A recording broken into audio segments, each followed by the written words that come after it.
Before we begin, if you enjoy calm, immersive stories about the forgotten corners of history, please consider subscribing. It helps us bring you more of these slow, sleep-inducing journeys into the past. And tell us, what time is it where you are? And where in the world are you listening from tonight? We read every comment. We really do. Now, close your eyes if you like. Let's go back to the beginning, quietly. Asterisk. Have you ever wondered what happened to a Viking wife when her husband, warrior, a traitor, or a landholder died? Not all of them were mourned in the way you might expect. Some were dressed in fine linens, others were doused in wine, and a few were buried alive. But the path to that final breath was not sudden. It was planned, ritualized, expected, and sometimes welcomed. In the Norse world, death was not an end but a journey. And like all journeys, someone had to make preparations. For Viking men, that meant tools, weapons, sometimes ships, ties.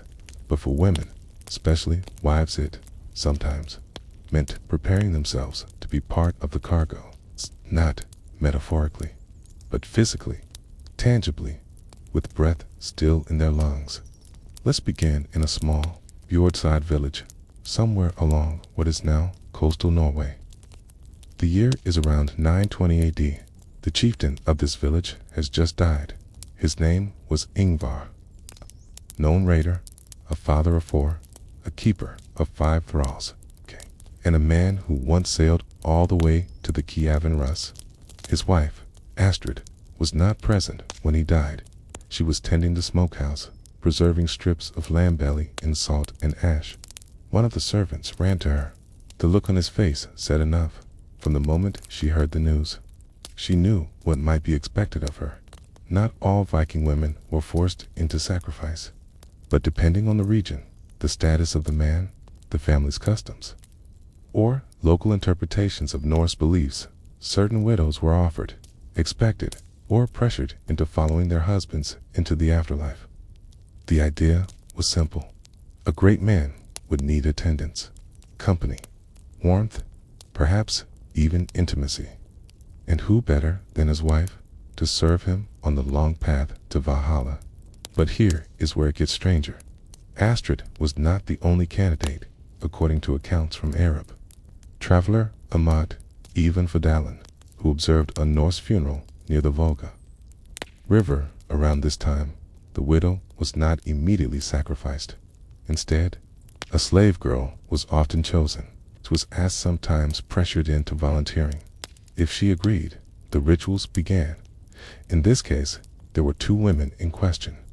Astrid, the wife, who had borne Ingvar's children and shared his bed for 20 winters. Hendi, there was Thyra, young thrall, captured years ago during a raid on the Baltic coast.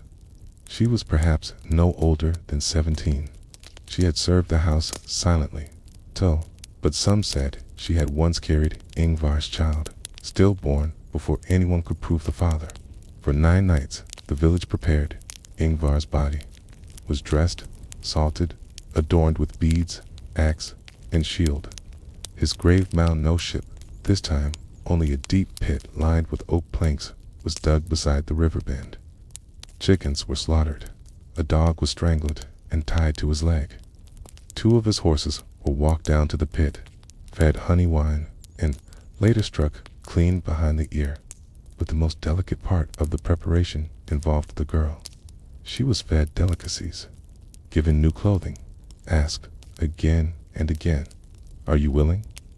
She said yes, but was it ever really a choice? In these ceremonies, consent was a performance. A girl might be told her soul would be honored, that she'd join her master in the afterlife, that she would eat roasted boar from gold plates, that she would ride a celestial horse, that she'd be free of pain, sorrow, or status. But until the 9th day, she was watched closely, not allowed to leave. And the priestess often, an older woman, a seeress, kept her under observation. They fed her mushrooms, gave her alcohol.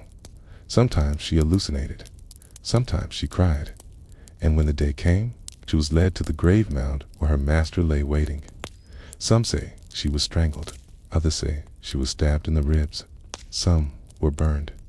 Some were crushed beneath stones. Few may have been lowered alive, their breath shallow, their screams muffled in cloth. The earth packed over their limbs as the grave was sealed. But we must ask, was Astrid spared? The records don't say. Some widows refused. Some were too valuable to lose.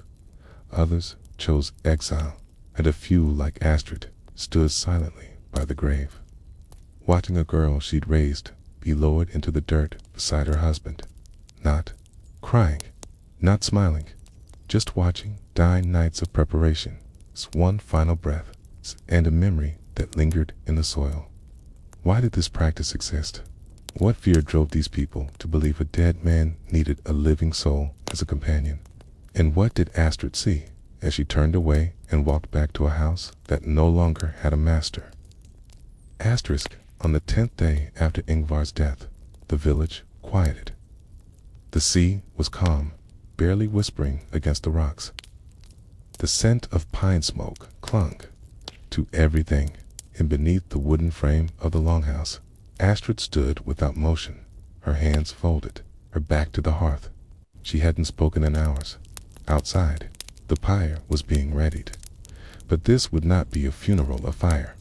This would be a grave mound offering, a type more common in the inland fjords, where timber was more precious than flame, and the earth was soft enough to shape. And the one who guided the dead on their way was not a priest, not a warrior, not a nobleman. She was a Vava. The Vava, what you might call a seeress, or sorceress, was a woman of immense power in Norse tradition. She was the one who interpreted omens, carved runes, sang the rites, and, sometimes, ended lives. Her name was Gudrun. She arrived in a cloak dyed deep blue, her hair braided with iron rings and strands of bone. No one spoke to her directly. Even the blacksmith turned his gaze to the floor as she passed. Children ran indoors, and in her satchel, wrapped in leather, was the ritual blade, long, flat, and curved ever so slightly. It was not a weapon for war. It was a tool of release. When Thara, the young thrall girl chosen to accompany Ingvar, was led from the longhouse, her face was painted white. Her wrists were wrapped in dyed wool. Her hair, once wild, had been combed flat and pinned with amber dot. She did not resist. She did not smile. Instead, she looked only at Astrid, who would not meet her gaze. This was the moment many cultures failed to understand. Ahmad ibn Fatlan, the Arab envoy who recorded a funeral similar to this one, was appalled. He wrote of how the slave girl was intoxicated, celebrated, and finally killed in a ritual cabin beside the grave. But even he struggled to interpret the emotional terrain of the women involved. Why would a woman agree to die this way? But Thyra had never been free. Freedom was not a thing she understood. She had no family left, no property, no legal protection. The closest thing to meaning, to elevation, was to be chosen, to be part of something greater than herself, to become a story. Gudrun, the seeress, approached the grave mound. She touched the soil with her fingers, whispered to it. Then she motioned for the girl to be brought forward. The villagers formed a circle. The old men muttered chants. The younger women stood at a distance, not sure if they were allowed to watch. A cowhide drum was struck, slowly, methodically, like a heartbeat, and then the ritual began. First offerings were thrown into the grave. Coins, fragments of weapons, a carved horse idol, even a cloak clasp made of silver. These were meant to ease the chieftain's journey. The items were not symbolic, okay? They were believed to be functional in the next world. Then came the animals. A sheep, slit, clean, and silent. A dog, whimpering before it was silenced. The blood was allowed to soak the floor of the grave, as if consecrating it, and then Thyra was led down. Some say the girl was given 3 drinks milk, honey wine, and strong elite mixed with herbs. Others say she was made to sing.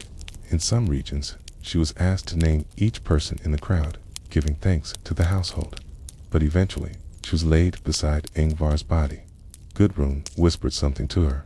The girl nodded. The blade rose, and, in one practiced motion, it was done. No theatrics, no screams, only the sound of the drum slowing, then stopping. Blood was wiped onto the rim of the grave. Ash was scattered over it, and then the earth began to fall. Some villagers cried, some turned away. A few young boys, pressed against the stones, stared, unblinking, unsure if they should feel awe or sickness. And Astrid, she remained still until the final shovelful was tossed. She did not move. It's only when the last prayer was spoken did she kneel, press her hands into the dirt, squeal, and whisper something so quietly that even the Volva did not hear. The days that followed were quiet. Women scrubbed blood from cloth. Men cleaned the tools. Children were told to forget what they had seen. But one woman could not forget. A week later, Astrid entered the longhouse again. She sat by the hearth. She called for Gudrun. "What happens if I go to him now?" she asked, her voice quiet. Gudrun, who had seen more death than anyone in the fjord, did not answer immediately. Instead, she unrolled a strip of lamb hide and began to carve runes into it. "The path is not closed," she finally said, "but the gate is darker." Astrid nodded. Then she asked, "Will she still be with him?" Gudrun raised her eyes. For a long time, she said nothing. And then, in this world or the next, someone always watches. And someone is always forgotten. Was this comfort? Was it? Warning. Why did Astrid ask? And what did she mean to do with the answer? The grave mound had settled. Weeks had passed since Thyra was buried beside her master. The earth had crusted over in a hard winter shell, and the goats that grazed nearby no longer sniffed the dirt or circled it warily. In the village, Ingvar's name was still spoken, but less frequently. Food stores were low. The wind off the fjord, bit colder than usual. And Astrid Ingvar's widow remained quiet. She had not joined her husband in the grave.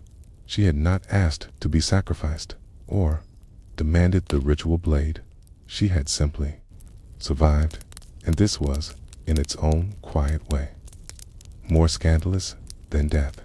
You must understand, in many Viking societies, widowhood wasn't merely a transition, it was a judgment.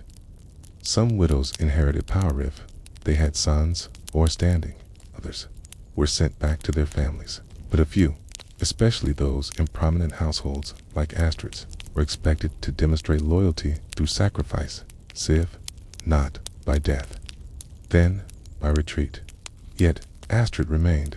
She tended the house, managed the thralls, oversaw the salted meats and winter barley, and every night she sat at the edge of the hearth, carving small knots into the bench with a blade no one dared take from her. She was not mournful, but neither was she free, because something had shifted, not just among the villagers, who now watched her with a strange mix of reverence and fear, but within her.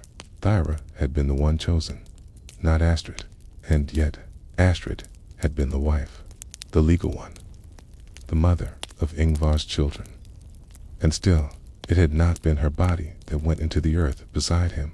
That honor had gone to a girl with no name, no lineage, no children. Why? In one version of the tale told years later in a neighboring village, a traveling skald sang of a woman who cheated death by giving another in her place. In another tale, the Volva Gudrun was blamed, accused of choosing a younger vessel to curry favor with the spirits. And in one version, never sung aloud, the implication was that Ingvar himself had chosen Thyra, not as an offering, but as a punishment. The truth, as always, was more complicated, and it began to show itself one morning. When Astrid gathered the village women in a longhouse, she did not speak long. Only this: no more sacrifices. Not in this house. Not for men who never asked forgiveness. The room went still, not because of the words, but because of the voice. Calm, measured, not angry, but resolved. A voice that had passed through mourning and arrived somewhere else. The women said nothing.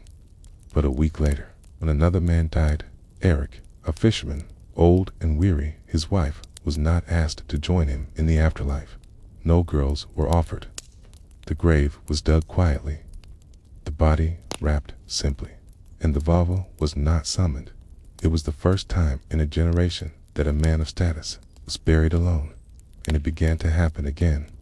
Small changes, quiet refusals, rituals skipped, offerings reduced. Not everywhere, of course. Many regions still clung to the older ways. In the east, slave girls were still buried alive in mounds. In the far north, widows still drank poisoned mead in their husband's honor. But in this village, by the fjord, where Ingvar lay, the ground had changed. Astrid had not spoken much in her life, but by choosing silence over sacrifice and life over legend, she had done something rare in Viking society.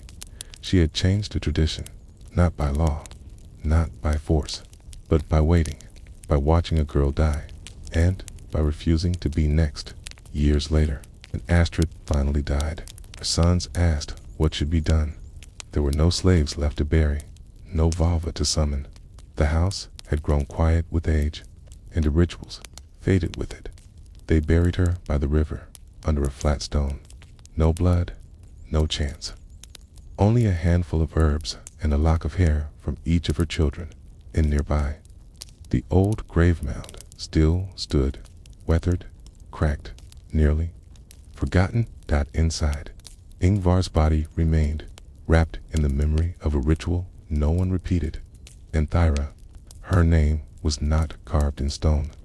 No runes were etched for her, but among the women of the village, her story lived, not because of how she died, but because of the woman who watched her go and chose to live. Was this defiance, or was it grief in a different shape? Atis. Refusal, save lives are, only delay traditions return. And in the quiet of her final years, did she ever wonder what it would have felt like to rest in the earth beside the man she once called hers, but may never have truly known? Asterisk, there is a fire in the center of the longhouse. It never goes out, even in summer, when the days stretch endlessly and the sun clings to the edge of the sky. The hearth remains lit. It's not for warmth.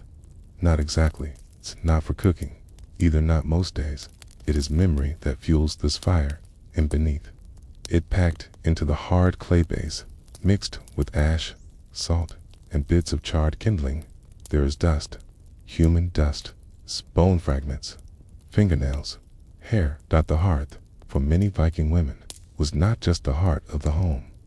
It was an altar, a grave, a site of sacrifice, so quiet, so uneventful, that few remembered to call it what it truly was, an offering of self. We begin not with the death, but with a ritual of daily life, something too boring for the sagas, too slow for the skalds, task repeated for generations, practice passed from mother to daughter, whisper to whisper. It's early morning, before the fog has lifted from the valley. A woman named Brynhild kneels at the hearth. She has done this every day since her marriage. Her knees are calloused, her hands stained with soot and fish brine. She doesn't look powerful. No one sings about her, and yet, without her, the household would collapse. The shet hearth must be tended. The coals must be kept alive. They die, the household loses more than just fire. It loses its soul. In Viking belief, the hearth is more than functionally, is sacred. It is where the spirits of the ancestors linger, where luck is born, where illness is expelled, where the foul Jurtha, feminine guardian spirits, sometimes appears in smoke or shadow. But to maintain this sacred place, a woman must give of herself, and often, okay? She does so quite literally. When a child dies in infancy, a common tragedy in Norse land, steiny bones might be crushed and folded into the hearth's clay. Not for disposal, but for memory, for warmth. Okay. The belief was that this kept the child's spirit close, watching over the others. If a mother dies in childbirth, her hair might be burned with birchwood and the ashes rubbed into the hearth's cracks. Again, not for disrespect, but for continuity. Brynhild knows this. She's seen it done when her sister died from fever 2 winters ago. Her fingernails were clipped and burned beneath the kettle hook. A part of her remains in every stew cooked, since that, and though it's never spoken aloud. Every woman in the village knows this quiet, slow form of sacrifice. It is not dramatic. There are no blades, no graves, but every time a woman kneels to scrape the ash, she breathes in her lineage. Sometimes she breathes in herself, because sacrifice in the Viking world was not always chosen. It was accumulated. It gathered in the bones, in the lungs, in the hours before dawn, when the world still shivered and men still slept. Men went to sea. They died in battle, and their deaths were recorded in carvings and stones. But women stayed home, and their deaths were quiet, slow, often incomplete. Brynhild remembers the story her grandmother used to tell of a woman who gave birth to 11 children, but died only after the 12th. She gave a part of herself to each one, her grandmother would say, until there was nothing left to give but her name. That name was never recorded, but the hearthstone in Brynhild's house. It's still warm with her breath. It's easy to forget that the greatest sacrifices leave no scars, no statues, no epics, only dust beneath the feet of the living dot. So when Brynhild cuts her hand one morning while trimming dried cod for soup, she does not stop. She lets the blood drip into the ashes. It's just a little, not enough to notice, but enough to mark. It is the 3rd time this month, and she is not the only one in homes across the valley. Women are doing the same, not out of pain, not even out of sorrow, but because this is what survival looks like when you're the one expected to remain. The hearths remain lit, the walls remain upright, the meals remain warm, and beneath them all, the invisible remains of 1,000 women too steady to be noticed, too faithful to be remembered. But someone must remember. Someone must ask, why did they offer so much of themselves? And what happened when one day the hearth grew cold? It began with a draft, a thin whisper of wind slipping in through the gaps between the logs, curling low along the floor. Brynhild felt it first, though she said nothing. The fire still burned. The coals were still red, but the warmth had shifted. The hearth had grown cold, not in temperature, but in spirit, and in Viking homes. This was a sign. Every longhouse had its omens. A fire that wouldn't catch, a stew that soured for no reason, a raven circling the thatch. But nothing frightened the women more than when the heart's warmth turned hollow. When the flame gave no comfort, it meant something had been lost, or worse, forgotten. Brynhild did what her mother had taught her. She added salt to the edge of the ash bed. She placed a braid of dried sweetgrass in the corner. She rubbed the carved stone a smooth gray pebble. It's passed down for 3 generations. That sat near the base of the kettle hook. Nothing changed, so she tried something older. She unwrapped a thin strip of linen, oiled with age. Inside, it was a single fingernail, curved, clean, and dry. It belonged to her grandmother, saved after her death 20 winters ago. This, too, was part of the ritual. She placed it in the coals. The hearth hissed. The room filled with a brief scent-charred bone and lavender. Still, no change. Her daughter, Savig, just 9 winters old, entered the longhouse and stopped at the threshold. "It's cold," she whispered. Brynhild nodded. She had not told her what to say. The girl simply felt it. This was the danger. Not cold that bit the skin, but cold that turned the spirit. A hearth that went cold meant the ancestors had withdrawn. Protection had waned. Illness might follow, or bad luck, or worse. And there were rumors already. The woman across the river Kita had miscarried for the 3rd time. Her cattle refused to feed her hearth. 2 had gone silent weeks before. She was now being watched quietly by the elders, not accused, but watched, and Brynhild knew what came next. To restore the hearth, something had to be given, something more than herbs or keepsakes, a piece of the self, not a life, but a memory. That evening, when the longhouse had grown still and Savig was asleep, Brynhild brought down a box. Inside were tokens of her youth, the amber comb given to her on her betrothal day, a lock of her own hair clipped after her wedding night, a carved bone needle from her mother. She hesitated. Then, slowly, she fed them to the fire. One by one, the comb blackened. The hair shriveled in an instant. The needle cracked sharply, as if protesting. The coals glowed a little brighter. The room grew warmer, but not fully. Still, something resisted. She sat back and whispered a question, not to any god, but to the hearth itself. What have I forgotten? Question echoed, unanswered. In Viking culture, forgetting was its own kind of betrayal. Ancestors lived through memory. Spirits lingered through ritual. If a name was lost, if a rite was skipped, the chain broke. Brynhild closed her eyes. Then she remembered. Her sister's child, a stillborn girl, never named, buried quickly in the thawing edge of the field when spring arrived early.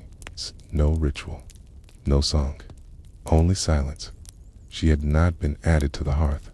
That night, under moonlight, Brynhild walked to the edge of the field. The ground was soft. She knelt, pressed her palm to the dirt, and whispered the name she had once imagined for the girl, Ira. The next morning, she rose before dawn. She returned to the hearth, took a pinch of soil from beneath her nails, and mixed it into the ashes. The warmth returned. It wasn't immediate, but by midday, the coals danced again. The kettle steamed as it once had. The dog lay curled beside the fire without shivering. And Savik smiled when she entered, saying, "She's back." Nodded she, because the hearth was never just a pile of stones and soot. It was a woman, many women. A chorus of those who had given, silently, endlessly, and sometimes they only asked to be remembered. The next day, Brynhild gathered the village. Women, they spoke quietly, exchanging stories of warmth lost and found.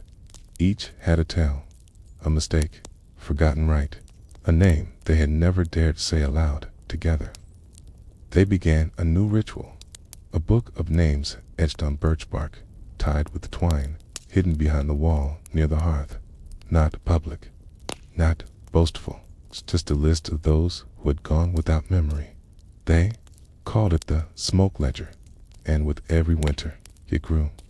Not because death increased, but because memory finally had a place to settle. Still, one question remained. How many women had been forgotten entirely, and how many hearts still burned cold without anyone noticing? Asterisk, years passed. The birch bark ledger behind Brynhild's hearth grew thicker, layer by layer, its edges darkened by smoke and time. Solveig, once a child tracing her finger in the soot, now had hands like her mother's, strong, cracked, and always warm from tending coals. And still, the ledger remained hidden. It was never meant for display, not like the runestones men carved into hillsides or the war tales told in mead halls. This was a different kind of archive, whispered, not sung, folded, not raised. And if anyone from outside the village had stumbled across it, they might have mistaken it for trash, scraps of curling bark tied with frayed twine, tucked inside a space between the hearthstones. But it held more than names. It held the echoes of forgotten women, names like Ingen, who gave birth alone after her husband drowned. Tissa, who walked 6 miles in the snow to barter for dried apples when her children were starving. Haldis, who lost 3 children to coughs before her lungs failed in the spring.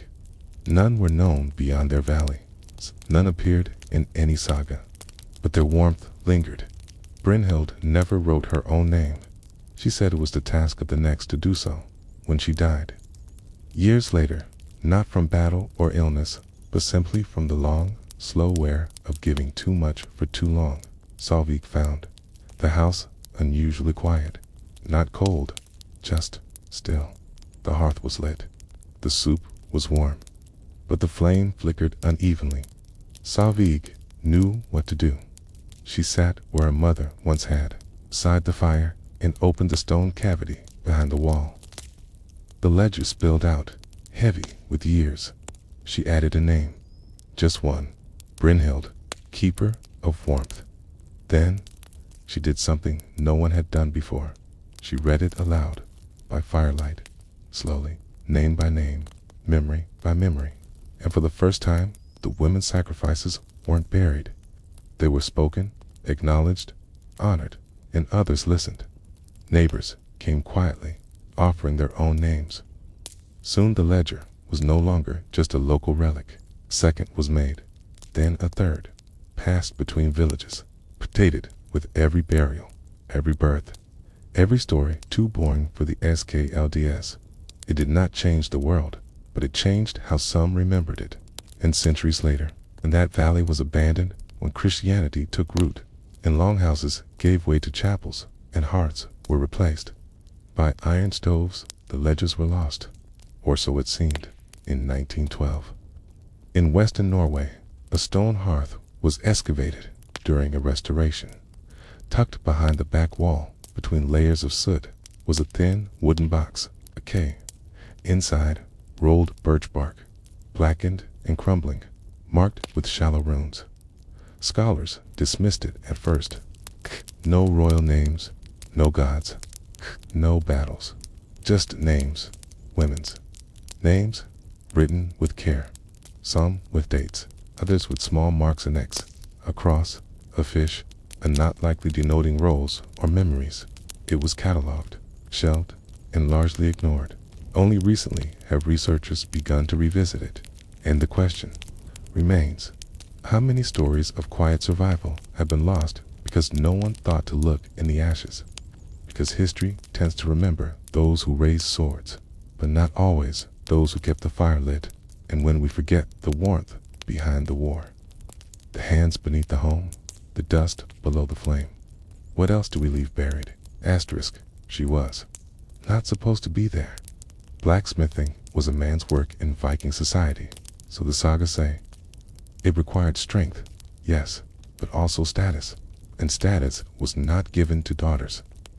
It was inherited by sons, okay? Passed along with tools and names. But in a village where men went to sea and did not always return, sometimes a girl had to hold the hammer. Her name was Ragna. She was not large, not loud, not trained in war.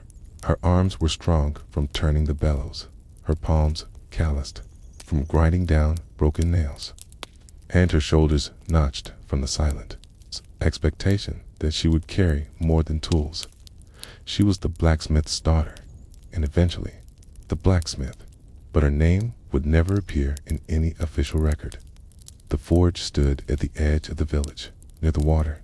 Blackened beams stood on every wall, and the air always smelled faintly of copper and bone. It wasn't romantic. It wasn't noble. It was brutal, repetitive, endless labor. The kind of work that made a person forget what it felt like to rest. Ragna had learned early how to mend the tongs. She knew when the coal bed was too shallow, or when the air draft needed redirecting. And when her father's hands trembled from age, she learned how to hold the iron herself. But forging swords was not the hardest part. It was carrying them, and not across distance, but across time, because every blade had a story, a purpose, a demand, and most were not noble. A farmer brought in a broken sickle butt. He only brought it after using it in a fight that left his cousin with no hand. A young boy brought a bent knife, stained in something darker than rust. A warrior returned, bloodied, asking for the edges of his axe to be resharpened, not dulled, even though the law said otherwise. In Ragnar sat nothing, because in Viking society, the blacksmith was not a judge. She was a facilitator, a maker of fates, not a writer of them. But each time a blade left her forge, something remained behind. A sound, a smell, a question. What had she just created? What would it be used for? And would she ever know? One morning, Ragnar found a blade left at her door, wrapped in cloth. No note, just the iron thin, curved, than edge so fine she could see her breath split against it. It wasn't hers. It had not been forged in her fire. And yet, it was familiar. She took it inside, laid it on the bench. And that night, she didn't sleep because she remembered her brother. He had sailed east 5 years earlier, promised to return with coin, spices, maybe amber. He never came back. A single message arrived, carved into birch bark, taken at Novgorod. Tell father I broke my oath. That was all. And now, this blade, it was shaped like the ones from the East had. He made it, used it, carried it, or had it been used against him? Ragnar could not ask, so she did what blacksmiths do. She reheated it, reshaped it, and folded it into the spine of a new knife small, meant for kitchen work, meant for a woman's hands. It would never be used in war again. She gave it to a widow down the hill whose hands had gone weak in the cold. Use it only on roots, Ragnar said. The woman nodded, not asking where the metal came from, because, in the village, everyone knew. The blacksmith's daughter carried stories no one wanted to hear. She carried them in her apron, in the soot behind her fingernails, and the grooves of the anvil, where older names had been scratched and forgotten. And though no one sang of her, everyone knew not to ask what she knew, because the weight she carried wasn't iron, it was memory, it was silence, it was the knowledge that every death has a shape, and sometimes you're the one who gives it its edge.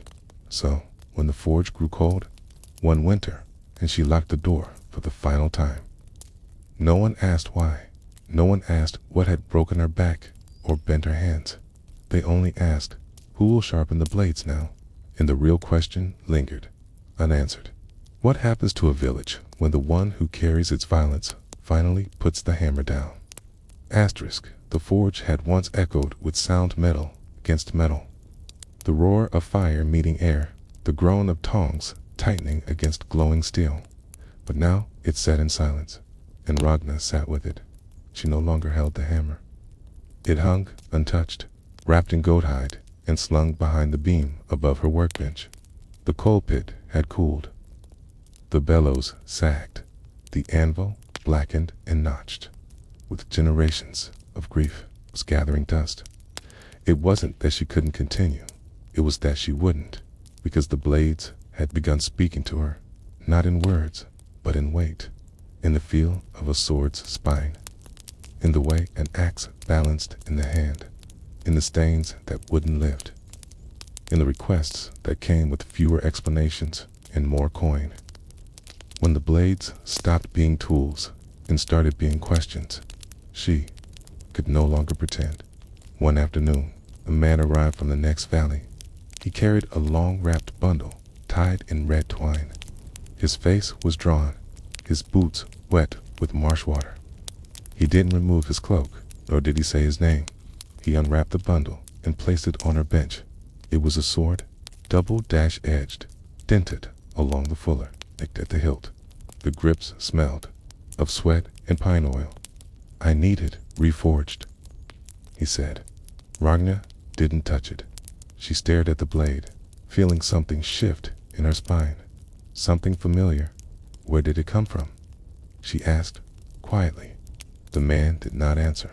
Instead, pulled back his sleeve to reveal an arm covered in burn scars, some old, some fresh, not battle wounds, forge marks.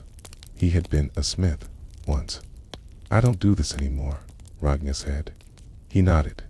I know. That's why I came. He did not beg. He simply left the sword there, beside the empty coal bed, okay, and walked away. She stared at it for hours. Then she took it outside, not to melt it, not to keep it, but to bury it at the edge of the old smithing pit, where the ground was black with charcoal and slag. Ragnar dug a narrow trench. She wrapped the sword in lineages, as bodies were wrapped, and placed it into the earth, not as metal, but as a story she would not allow to be told again. 4 days after, she waited. Would someone come asking? Would the man return? No one did. But something changed.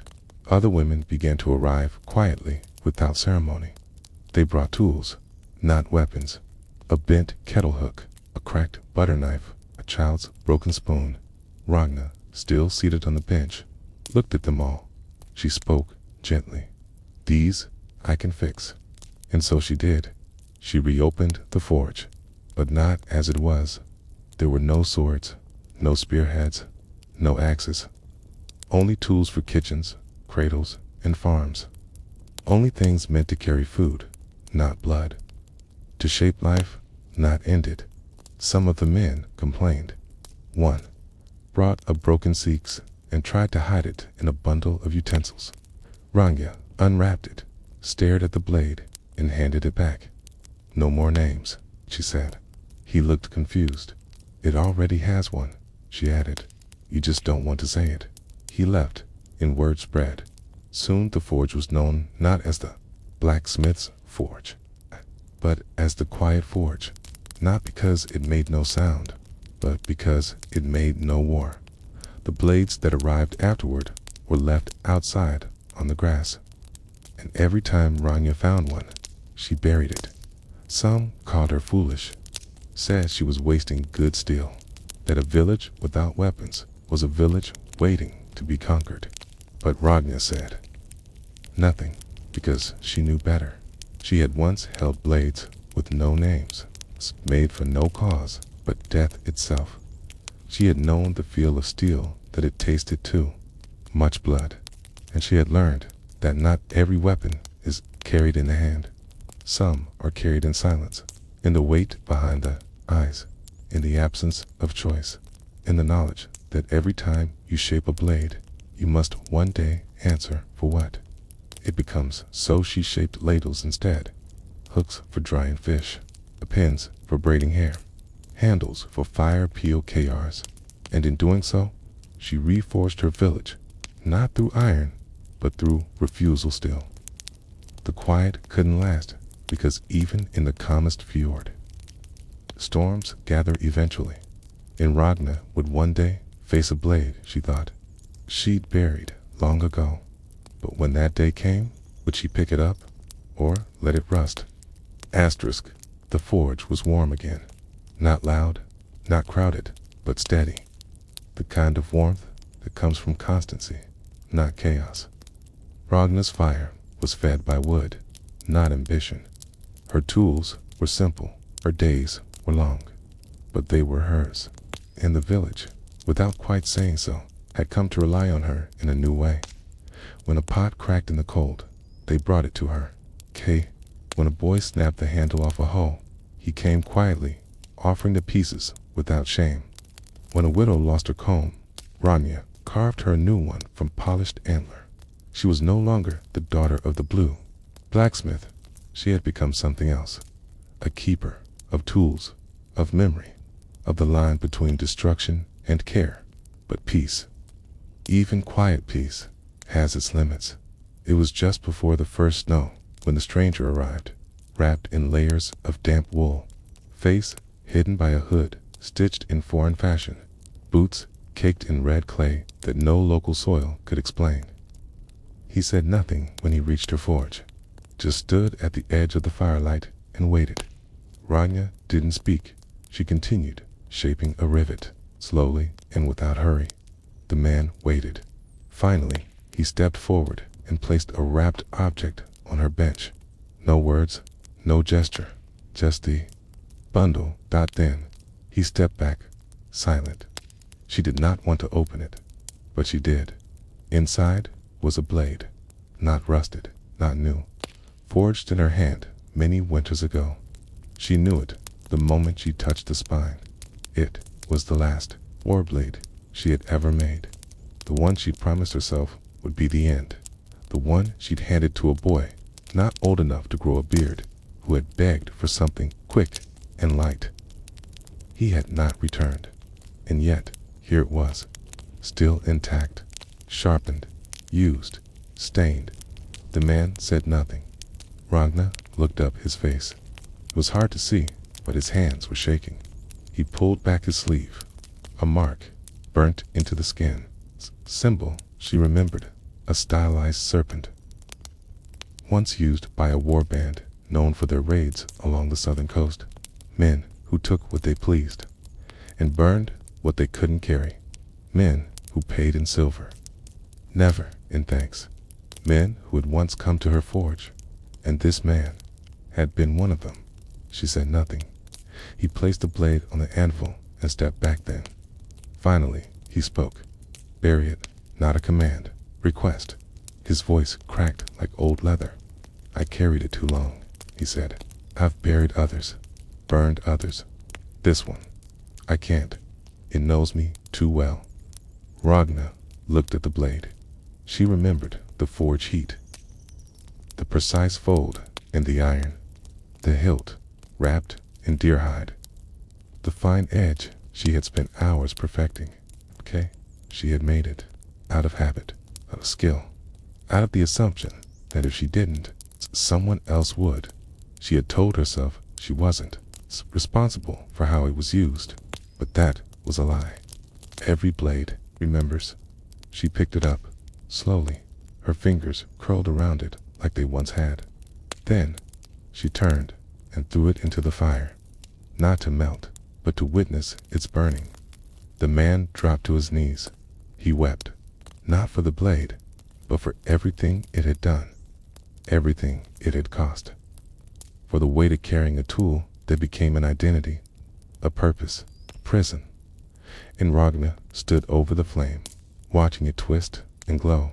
She did not look away, because this was her work. Not just shaping iron, but unmaking it. Not just creating tools, but ending weapons. When the fire cooled, the blade was gone. Only a warped sliver remained. She ground it down and dropped it into the river. No one would find it again. The man left without another word, but he left lighter, and Ragnar returned to her bench. She carved a hairpin for a child, fitted a pot handle for a grandmother, set a new hinge on a door too old to hold itself. No one asked what she had burned that day, but word spread that the blacksmith's daughter had destroyed her own creation, that she had undone her past, that she had chosen to carry nothing more. And some said she was foolish, that she had thrown away steel, but others knew better, because some blades leave marks no hammer can fix. And sometimes the greatest strength is not in what you shape, but in what you finally lay down. Asterisk. They were there in every village, not at the center, not in the sagas, but always at the edge as lifting stones, splitting wood, hauling peat, carrying buckets of brine through frozen mud. They had no names carved into bone, no graves marked by rune stones, and yet, without them, Viking death could not proceed, because someone had to build the pyres, and someone had to light them. These were the thralls, the enslaved men and women taken in raids or born into bondage, owned by families across Scandinavia. Not just prisoners of war or criminals, but human tools of fire and ashdod.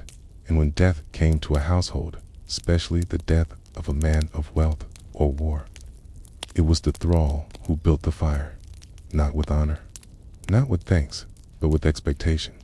You've heard of the Viking funeral, how a chieftain was laid on a ship, dressed in finery, surrounded by his weapons, with animals slaughtered at his feet and a woman sacrificed by his side. But none of that grandeur could happen until the invisible ones did their work. The logs had to be cut, laid in crisscrossing layers, soaked in animal fat or oil. The pyre had to be stable, able to carry the weight of armor, bone, and the afterlife's demands. And above all, it had to burn evenly, because if it didn't, the soul might be trapped. That was the belief. And so the thrall who lit the fire bore more than just a torch. He bore the burden of someone else's eternity in a small coastal village near Hidibi. One such thrall, his name never recorded, was known as the Burner, not because he chose this task, but because he did it better than others. Fires lit by his hand burned straight and clean, bones reduced to powder, no smoldering, no collapse. The dead went swiftly, which meant peace for the living. He was called upon often, never thanked. He was not invited to the feasts afterward. He was not given extra rations or clean clothing. He simply returned to the shed behind the forge, where he slept on straw and ate cold barley cakes, when no one else needed his arms. But he remembered every name, every pyre, every scream, and every moment when the flame took too long to rise, because that was when people turned to him not to thank, but to blame. Did you forget to bless the wood? Did you anger the gods? Was your hand impure? They never asked these questions of Osiris, or the priest, or the family who placed the body. Only him, because he was replaceable, because he wasn't meant to carry memory, only fire. One day, a boy died. Not a warrior, not a noble, just a boy of 11, drowned in a spring flood. The family wanted a quick burning, no rituals, no sacrifices, no seers, just fire and forgetfulness. The burner was called. He built the pyre by himself, collected birch logs, stripped them of bark, tied them with animal sinew. He laid the boy atop the stack with care. He placed the small wooden horse the child had once carved by the boy's hand, and then he lit the flame. But he did not leave. He sat beside the fire dot, and for the first time he wept, not loudly, not performatively, just a quiet leaking of salt and smoke, because in that moment something shifted. This boy had never struck him, had never kicked him, had once offered him a turnip on a cold morning without being told, and now this boy's soul depended on the shape of the flame. That night, the fire burned too hot. The sparks jumped high, too high, and a part of the roof thatch caught light. The village blamed the burner. They beat him. They locked him in the animal pen. For 3 days, when they released him, he could no longer lift his left arm. But they still called for him at the next death, because no one else could light the pyres the same way. He returned, wordless, injured, and built another, and another, and still no one remembered his name, only the shape of his back, bent, still, always facing the fire. But somewhere, in the ashes left behind, the bones remembered, and so did the horses that refused to go near the burning fields, and the children who grew quiet when he passed, not from fear, but from some deeper, unspoken knowing that this man carried the final breath of everyone who had ever mattered, and no one had ever carried his. Asterisk, it was a strange thing, the way the ash clung to him. The other thralls washed in the river and came out clean. But he, this man with no name, known only as the burner, always carried a faint grayness on his skin. No matter how long he scrubbed, no matter how cold the water ran, the ash remained, caught in the lines of his knuckles, along the curve of his neck, deep under his fingernails. It was as if the dead refused to let him go, and still the village sent for him. Death was common that year, an early frost, a sickness in the sheep, a boy who fell from a tree, a woman who bled too long after childbirth. One by one, they were given to the pyre, and each time he built it by hand. He no longer asked why. He no longer looked at the faces, but he still placed the bodies gently, still folded the limbs in rest, still tucked offerings under their arms, dried apples, woven wool, a wooden spoon. Not because he believed in the afterlife, but because he believed in dignity, even when no one gave it to him. One day, a man came from the south, wealthy, loud, soaked in seal oil and ale. He brought his father's bones in a sack, burned down, 2 chunks and powder. The man had traveled far to bury them here, in what he called his ancestral homeland. He demanded a pyre be built for the remains, a show of wealth, a ritual of grandeur. The burner stood beside the bones, said nothing. He recognized the smell immediately. These had already been burned. There was no need for flame, but the man insisted, and he paid well. So the burner did as he was told, built the pyre, not with the reverence he gave to others, but with obedience. No care in the spacing of the logs. No oil soaked into the base. He lit it from afar, and when it sputtered, when the smoke clung low and the ash blew into the crowd's faces, the man shouted, "You did this wrong. You brought shame too. My father, you don't know how to burn." The villagers watched.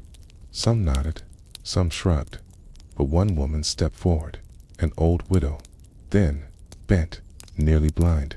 She had once lost 3 sons to sea storms, and it was the burner who had lit their pyres. She stepped between the angry man and the burner. "No," she said, "he did it right. Your bones just don't want to stay with you." The man sneered, called her mad, but others began to speak. Softly at first, how the burner had kept the fires from spreading when the wind shifted, how he had waited in the cold to be sure the flames didn't jump to the grain store, how he had once rebuilt a pyre for free when the rain ruined it, how he had not missed a single death, and how he had never once asked for thanks. The southern man left, but something had shifted again. For the first time, the burner was brought bread instead of crusts. A woman left him wool for his feet. A boy carved him a new ladle. No one said it aloud, but the silence around him softened. It was not recognition, not yet, but it was something close. Still, the ash remained. One night, during a funeral for a woman who died of fever, a young girl approached him. Her eyes were wide with grief, her hands trembling. "Do you think she felt it?" she whispered. "The fire." He did not lie. No, he said she was already gone. The girl stared into the flame. "Then why do we burn them?" He could have spoken of tradition, of gods, of cleansing, but he only said, "So we don't forget that they were once warm." The girl nodded, and for the first time she reached out, touched his hand. It was stained with ashdot. She did not pull away, and he felt it lift, just slightly, this weight that he had carried, of lighting the dead, while no one had ever lit anything for him. Asterisk, it was winter when the river froze hard enough to carry footsteps. The burner older now, slower still rose each morning, before the sun, gathering dry pine, chipping bark from the woodpile with hands that barely felt the cold anymore. He no longer built pyres alone. Young boys followed him sometimes, curious. A few helped stack logs. Others sat nearby, watching as he knelt, tested the wind, adjusted the air gaps between timbers. But none touched the flame that remained his burden until the day it came for him. It was not sudden. He had known it for weeks. The aching that never softened, the shortness of breath, the taste of iron in his mouth. He said nothing. To whom would he speak? Asterisk, he built one final pyre, not for a warrior, but for an elderly weaver named Asta, who had once brought him a scarf in secret after a winter fire. She was kind, forgotten by many, but not by him. He laid her gently atop the stacked wood. Then, for the first time, he paused. He stood still beside the flame and whispered a word. Her name, No, one heard it, but the fire caught on the first strike. That night, he returned to his shed. He placed his flint and steel on the bench, folded the last of the linen over his knees, stared at the ceiling. In the morning, the fire pit behind the forge was cold. Children waited outside, but the burner did not appear inside. He sat upright, still, gone. There was no family to call, no blood to claim his bones, and the villagers stood uncertain what to do with the one who had carried their dead for so long. Who would carry him? The elders debated. Some said he should be buried, as was the right of no-status men. Others whispered that perhaps the fire should carry him, too. But who would build it? Who would light it? The children quietly began stacking logs. They had watched, learned, practiced in play. Asterisks, they laid him out carefully, wrapped in coarse wool. They placed a ladle near his chest, a twig bundle beside his feet, and a bit of kindling from the very first pyre he had built. Years ago, the old widow, the same who had once defended him, stepped forward. She took the flint and steel. Her hand shook. She struck once, twice. The spark fell, the flame caught, and the fire rose. Not fast, not loud, but steady, clean. He burned the way he had lit others, gently, without collapse, and the smoke drifted straight into the sky. No cries, no chants, only a silence so complete it felt like reverence. When it was over, the ashes were gathered not in a sack, but in a wooden box carved with his mark, a single line crossed with flame. It was buried beneath the tree at the edge of the field where the wind always turned, a place where smoke had once wandered. No stone was placed, no name etched, but the children knew, and every time a new pyre was needed, one of them stepped forward, carrying not just flame but memory, because someone had to do it. And now, someone finally chose to, and though no one could ever speak the name, he never had. They remembered how he never flinched from fire, and how, in the end, the flame he couldn't light was the one lit for him. Asterisks, she could hear the wind, but not see it. The door had been sealed behind her, a thick slab of carved wood pressed into its frame with wool-stuffed cracks and a wedge of bone. The small window, if you could call it, that was covered with hide, nailed down tight dot inside the room, smelled of old straw, damp wool, dried herbs, and something older, something fainter, something like breath that never left. This was the widow's room, and she would remain here for 9 days, not in mourning, but in preparation, because in some parts of Viking society, especially among those who still followed older rites, when a husband died, his wife, for one of his wives, depending on the household, was placed in isolation for 9 full nights, not to weep, not to rest, but to wait. Wait for the decision. Wait for the signs. Wait to know if she would live or follow him. The custom varied by region. Some called it symbolic. Others treated it as sacred law. A widow's isolation was a time of reflection, purification, and some whispered evaluation by the gods or spirits. If she was found suitable, she might be chosen to accompany her husband in death by her own hand or someone else's. The woman in the room. Now, her name was Ellen, had known this was coming. Her husband, Jorand, a merchant of some standing, had died during the crossing from Kopang. Fever took him before he reached shore. The body was already being prepared, its coins on the eyes, its linen at the jaw, a red-dyed wool tunic wrapped tight across his chest. He would be burned, not buried. His ship had already been pulled onto dry land, but Ellen had been taken from the longhouse the moment the news reached the village. She was not asked. She was simply led gently, silently into the widow's room, a place she had seen other women enter, but never leave the same. No one explained the ritual anymore. It was simply done inside the room. She had a bucket of water, a bowl of oats, a few dried apples, and a fur to sleep on. Nothing more, and no light. 9 days. 9 nights, not counted by sun, but by meals, by instinct, by the slow drip of memory. On the first night, Ellen whispered her children's names. All 4, grown now, gone to their own homes. They would not be told until after. On the second night, she listened to the sound of someone crying in the courtyard outside. Not for her, for her husband's brother, most likely rehearsing grief. On the third night, she stopped counting time altogether. The hunger was mild. The cold was worse. But it was the silence that sank deepest, because in the quiet, she remembered not just her husband's face, but everything else. The way he spat into the fire after drinking. The time he traded her mother's brooch for a horse that died a week later. The years she spent praying he'd be taken by something gentle. And now he had been dot, and now she was expected to join him. Not because she loved him, but because her role, her stit, value was entangled with his. A wife was property, but a widow was a question. And unanswered questions made people nervous. Some widows emerged and resumed their place carefully.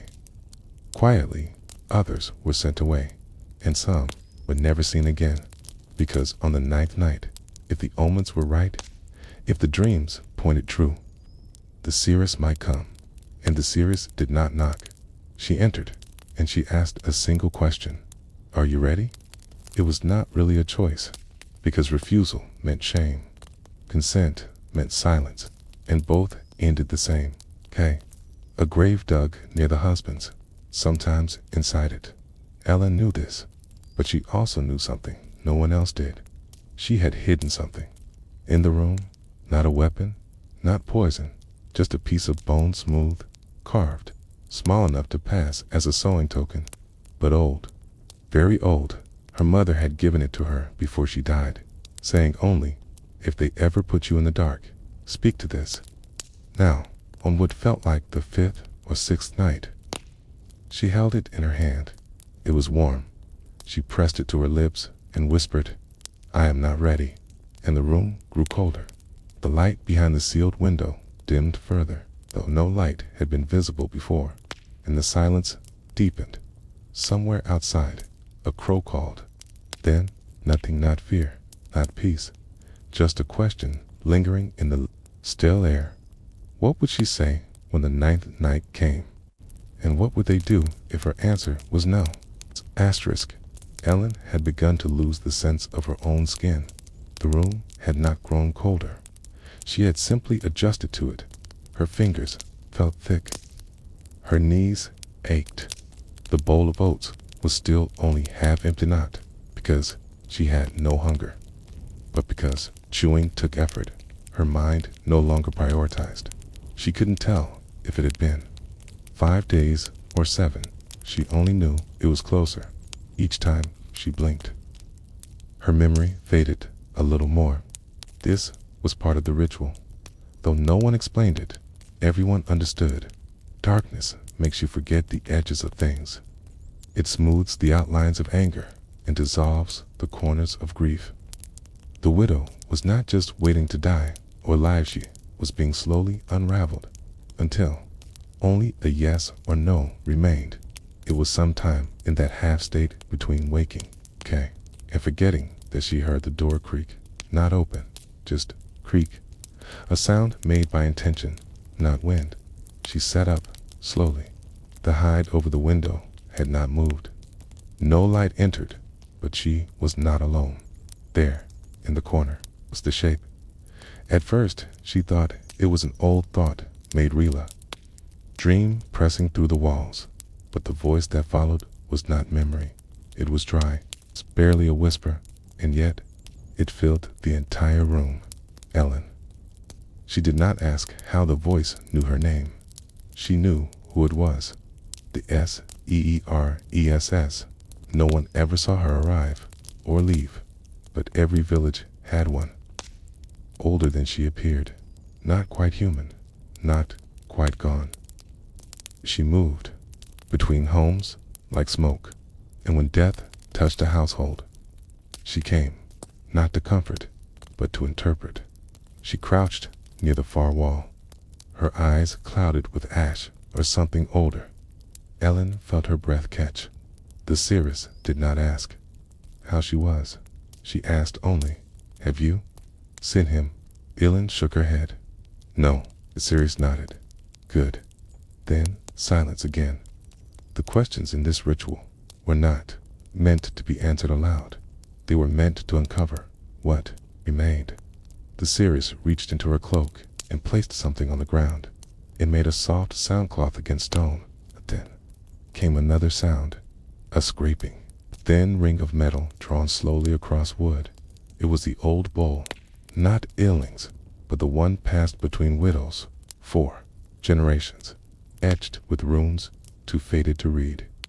It had once been used for water, then blood, then ash.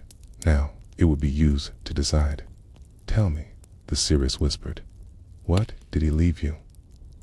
The question held weight, not just literal property, land, but emotional, symbolic. Elin paused. "He left me, Cal," she said. The seeress tilted her head. "He took my voice, but not my breath." The old woman closed her eyes, and for the first time, Ellen felt the room shift, not grow warmer, not colder, but change. The straw rustled. The window covering puffed inward, as if air had been drawn from the outside, and the walls began to pulse gently like lungs. This was the moment where most widows, half-starved and silenced, said, "Yes, yes, I will follow. Yes, I will join him. Yes, I will burn." Because saying no was dangerous, not just for the widow, but for the order of things. But Ellen did not say yes. She didn't speak at all. She reached for the carved bone token her mother had given her and pressed it into the seeress's hand. Old woman felt it. Her fingers paused, then tightened. She drew her hand back and placed a token in the bowl. Then she whispered, so she remembered, "Okay," not to Elin, to herself. Then she stood, and just before turning to leave, she spoke one last time, "No fire for you." Not yet. The door did not open, and yet the seeress was gone, and the room felt empty in a different way. Not hollow, but quiet, as if something had been completed. Ellen lay back down. She didn't cry. She didn't pray. She simply waited, because she knew now that survival was not a reward. It was a choice, one she would have to defend in the days to come, and one she would have to explain to the people who expected her to die. Asterisk. The 9th day began with a knock. Not a loud one, just 2 taps on the wood, more ritual than request. Then the wedge at the base of the door was removed, the seal of straw and wool pulled free, and the door opened. The light cut across the floor like a knife. It was not warm. Winter sun rarely is, but it was blinding after so long in darkness. Ellen did not rise immediately. She sat on her fur mat and watched the dust move through the air like smoke. Her body had grown stiff. Her back ached. Her mouth was dry, but she was still breathing, and she was still herself, not undone, not erased. She stood slowly and stepped into the light. A few villagers waited outside. No one spoke. They looked at her with the wary eyes one gives the newly returned, not quite sure whether she was spirit or a woman, whether she had accepted her role, rejected it. Some expected her to be led toward the graveyard, others to be taken to the funeral pyre, perhaps to join her husband after all. But neither happened. The seeress was nowhere in sight. Instead, it was the old widow from the eastern cottage who approached her. She carried a bowl. Ellen recognized it, the same one the seeress had used inside, only now it was filled with water, fresh, cold. She offered it without a word. Ellen drank, and with that, the ritual was over. No feast followed, no procession, Ellen returned to her house quietly, alone. The bed was still unmade, the floors still swept. Her husband's belongings had been arranged in bundles, one for each son. No one had asked her what to keep, but she did not complain. She sat by the hearth and stared into the ash. Then she reached for her spindle and began to spin. Wool into thread, time into something soft. That was the unspoken lesson of widowhood. In the North. You are not expected to survive, but if you did, you were expected to change. And Ellen changed, not dramatically, not loudly, but gradually, like snow melting through thatch. She began to take walks again. It's not far, just to the river bend. Times the village girls joined her, giggling about the boys who hadn't yet learned to weave baskets. Other times, she walked alone, trailing her fingers along the stone walls her husband had once laid. People began to notice that she didn't wear morning gray anymore, that she laughed, assigned, that she began growing herbs behind her house again, not for trade, but for medicine. The other widows watched, and one by one, they came to her. They asked what it was like in the room. They asked if the seeress still lived. They asked if it had been cold. She told them the truth. Yes, it was cold, but not as cold as forgetting who I was. In time, the village stopped sending women to the widow's room, not with ceremony, not with revolt, just with silence. A door that was never sealed again, a window that was never covered. The ritual faded, the way old rules do, quietly, gently, until no one remembers who first questioned them. But Ellen remembered, because when she died many winters later, not from ritual, but from time, she left behind a small wooden box beneath her bed. Inside was the carved bone her mother had given her. Beside it, a piece of hide, stitched with runes. Translated loosely, it read, "I stayed in the dark. I walked out." No one sang her name, no skald wrote her verse, but every widow came after walked into the world a little lighter, because someone had once said no and lived. Asterisk, she had been sewing when he called for her. His voice cracked through the stillness of the long house, dry, weak, but clear.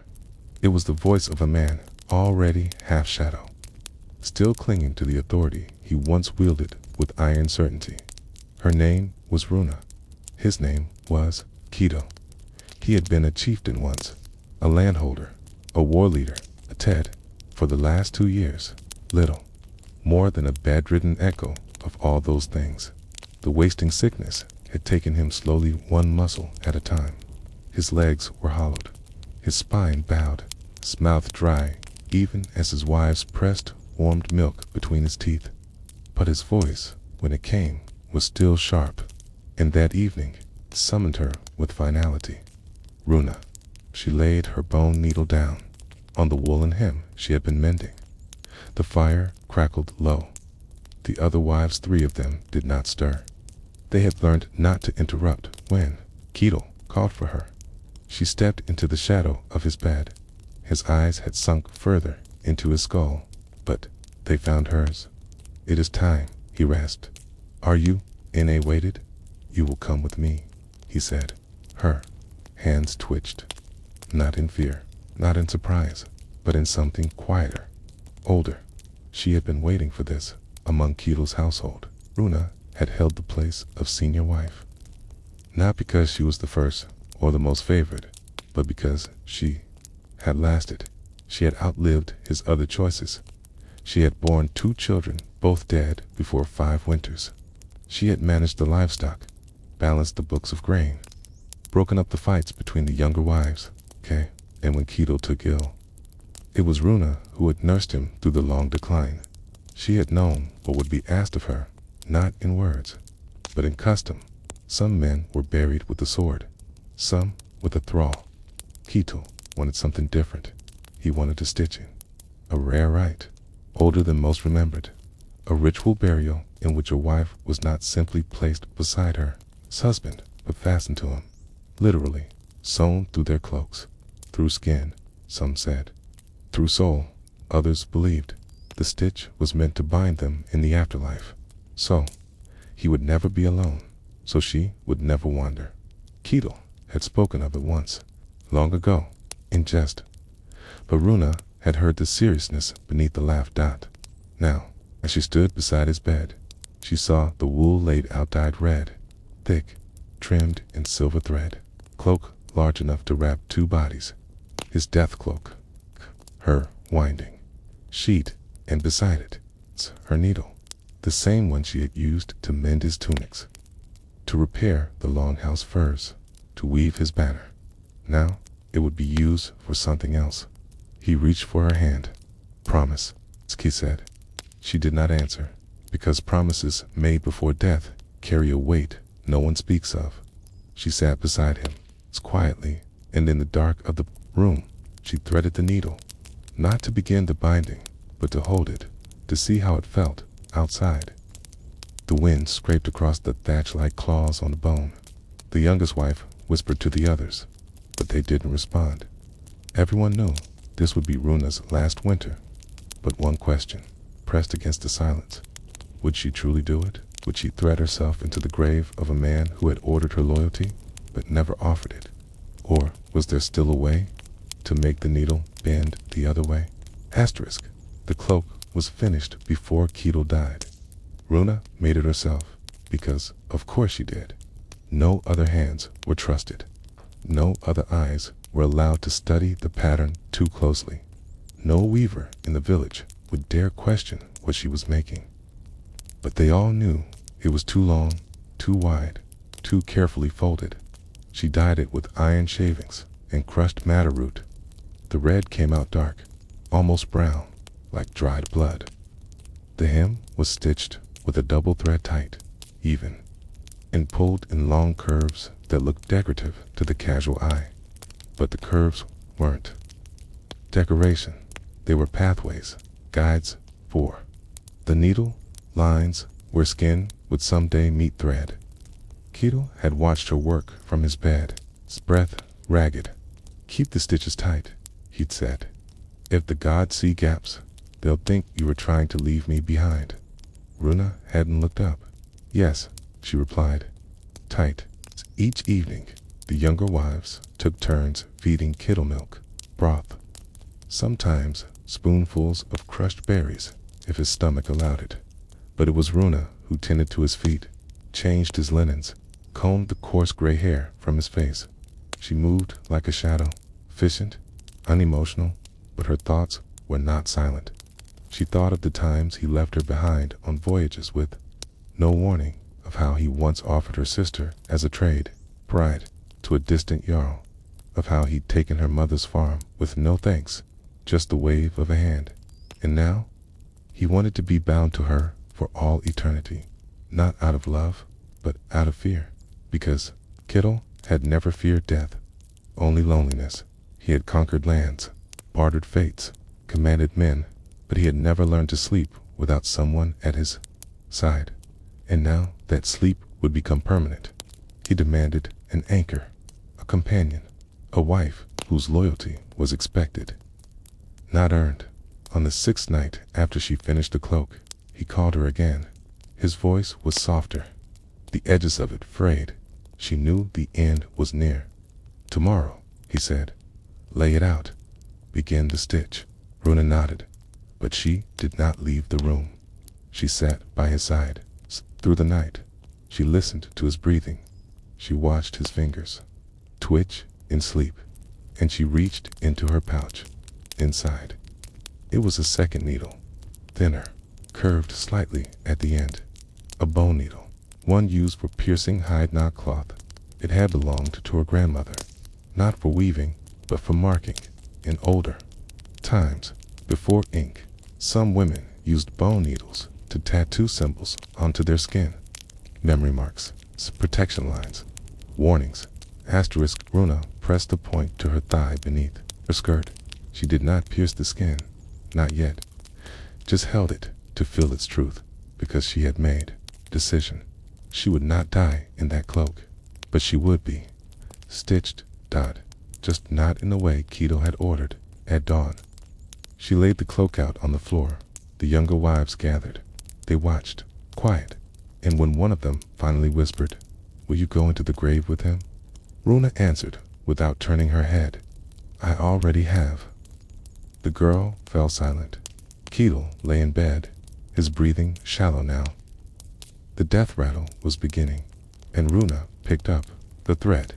She began to sew, first through the hem, then the shoulder, then across the edge where the second body would be, folded in.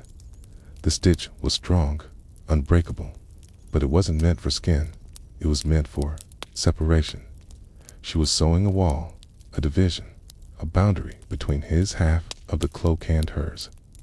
A message woven into wool. When Ketil died, later that evening, they dressed him in the cloak, wrapped him in it, folded it twice, across his chest. But Runa did not step into it. She handed the needle to the youngest wife, and she said, "If they ask why, tell them I already stitched myself to him.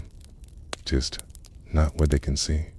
Then she walked out of the longhouse, not fast, not loud, just with the quiet finality of someone who has spent her entire life preparing for a moment no one thought she would take.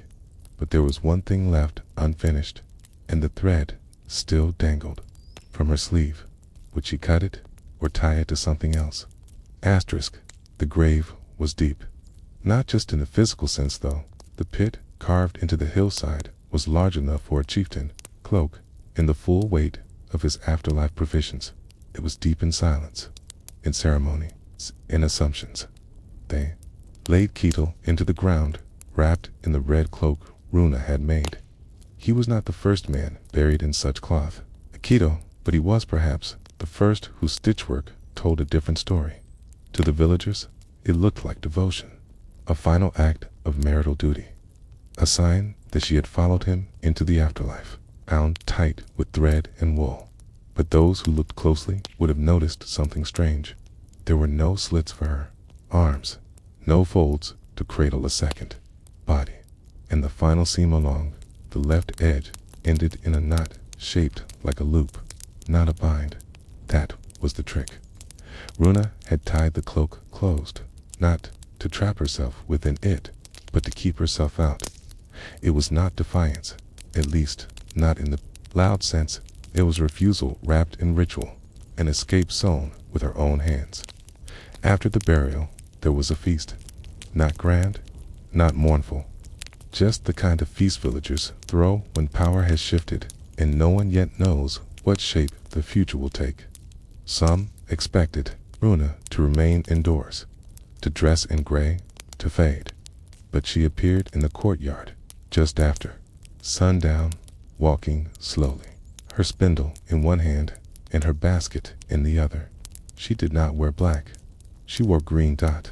The women noticed and whispered. One of the younger wives approached her, the one who had asked weeks ago she was going into the grave.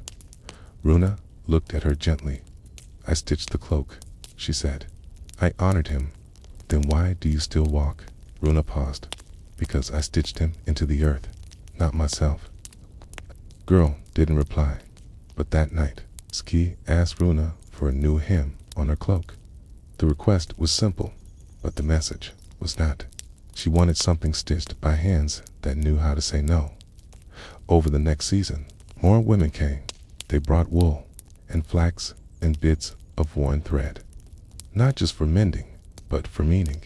Quietly, without speaking it, they began to wear Runa's threadwork as a kind of language. A line here meant remembrance, not there meant resistance. Okay? Jagged fold signaled survival. None of this was written down, but it spread. And years later, when another chieftain tried to demand a stitched wife's burial, no woman stepped forward. The cloak lay unfinished. In the grave, though dug, was filled with only him. No stitch. No, not just silence. Runa never remarried. She tended her garden, taught weaving to girls who asked, and in the evenings, walked the path between the fields with her spindle still in hand. The villagers called her strange, but they brought her cloth when it mattered. And when Runa died, many winters later, She was not buried with a man. She was buried with thread, red, green, and blue, fragments from cloaks, sleeves, and headscarves she had stitched over the years. Some burned, some folded into the soil. One tied gently around her wrist in a final, silent loop, not a binding, a release, and on the inside of a burial shroud zone, in a place no one would see, was a single row of black thread. No name, no prayer, just a knot in the shape of an open hand, because not all bindings hold. Some unravel, and in the space between stitch and silence, a woman learned how to leave a man's grave without ever stepping into it.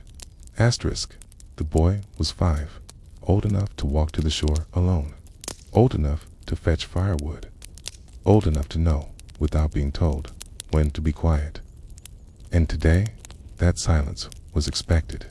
There had been a death, not a public one, not a warrior on a pyre or a chieftain wrapped in red, just a girl 8 years old. Her name was Thora. She had died of coughing, the kind that rattled deep in the chest and left the lips pale. No blood, no drama. It's just a slow sinking into stillness.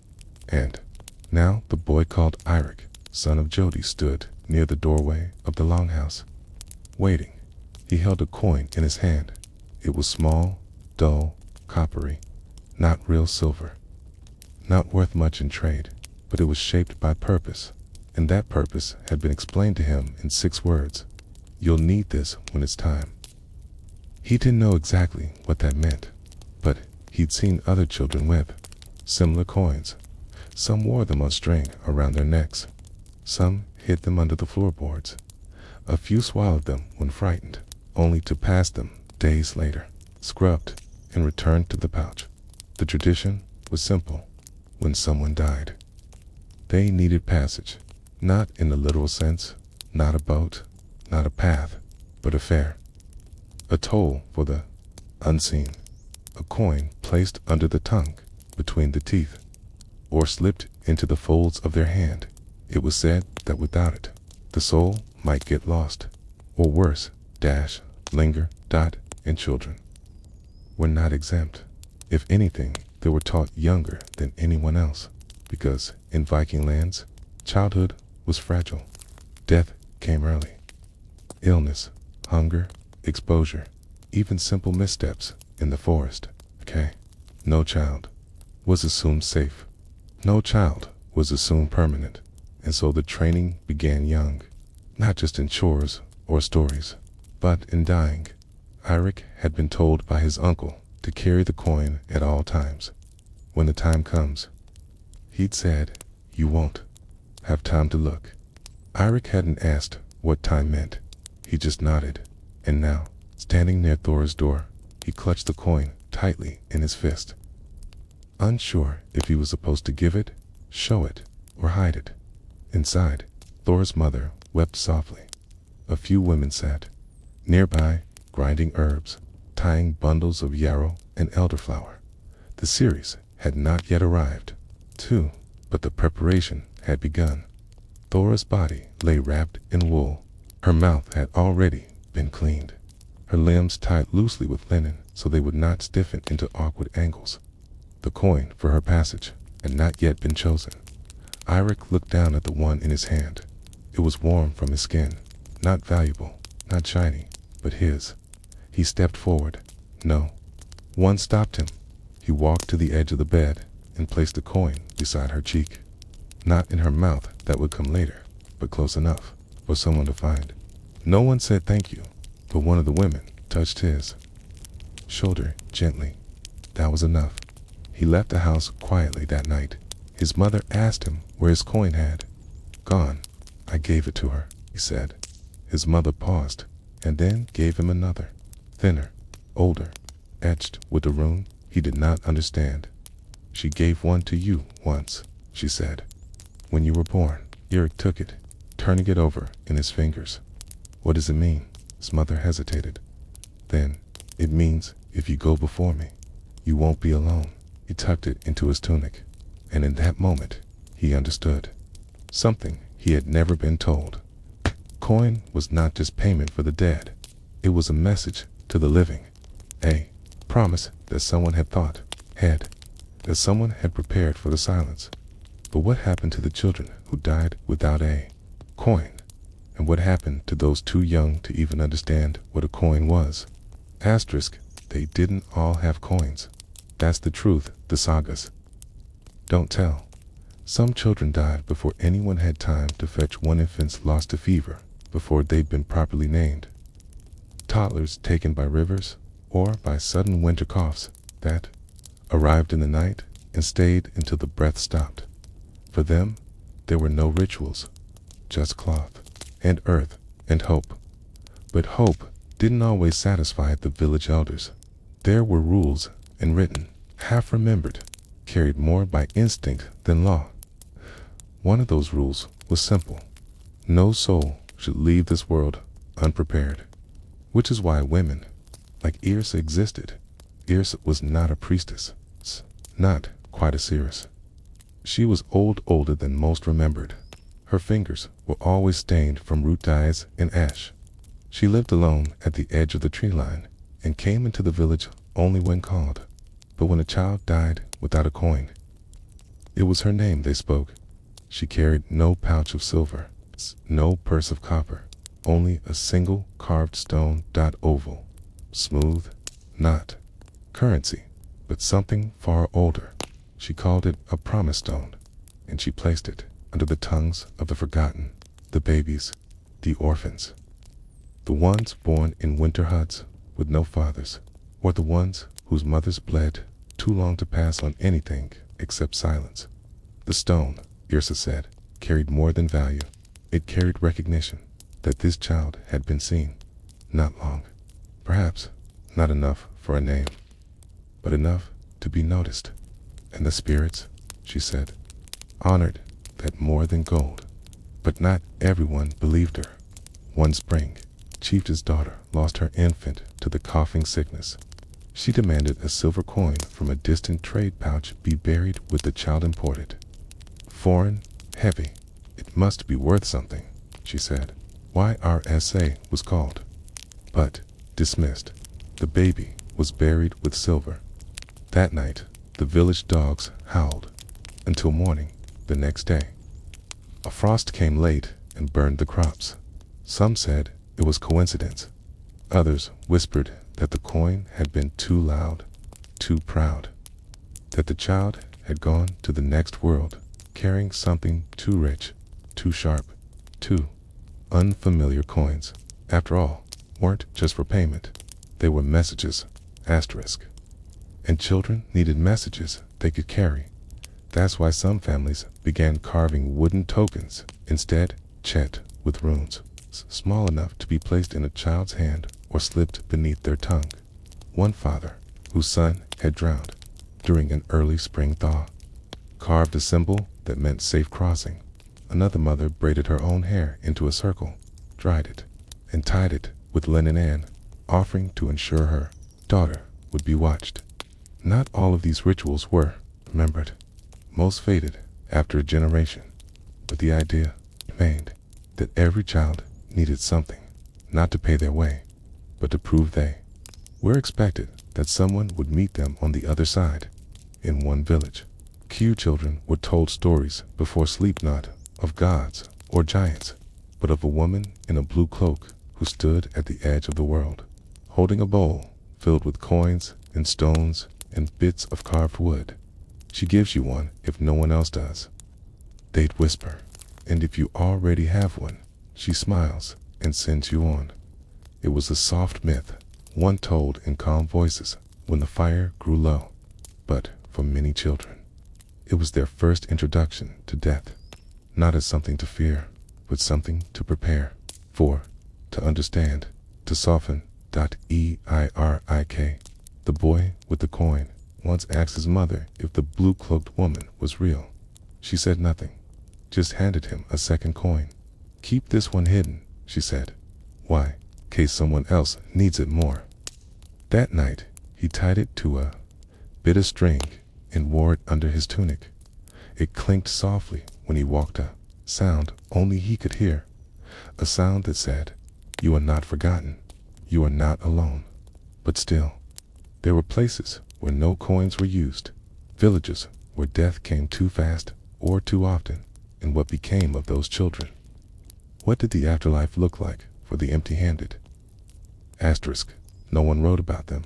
Not in runes, not in sagas, not even in the quiet songs passed down by women by the hearth. But they existed. The children who died with nothing in their hands.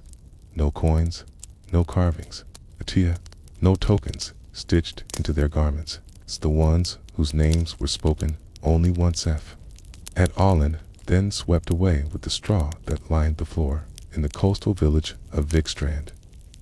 They were called the Silent Ones. It wasn't superstition. It was memory.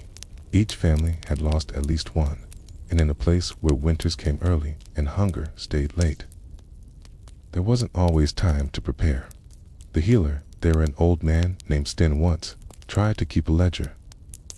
He carved notches into a pine board behind his hut. One for every child born. 2 if they lived past 3 winters. A circle if they were lost too soon. The board broke after a storm. He never started another. But the villagers remembered the mark for the empty-handed. Leaning slightly to the left. The same direction the wind blew when it carried the smell of the sea inland sharp. Cold and too fast to catch. They said if you listened closely during those winds, you could hear the sound of children running, barefoot across the old stones by the shore. Not in sorrow, in search, because those who died without coins were believed to wander. Not forever, just till someone remembered. It was said they gathered near the old graves at dusk, small and shapeless, waiting for someone to whisper a name or drop a pebble on the stone. Not a coin, a pebble, smoothed by the tide, small enough to hold in a child's palm. And when one was left intentionally, silently, the wandering eased. No one admitted to believing this, but every spring, after the frost gave way, the graves were speckled with pebbles.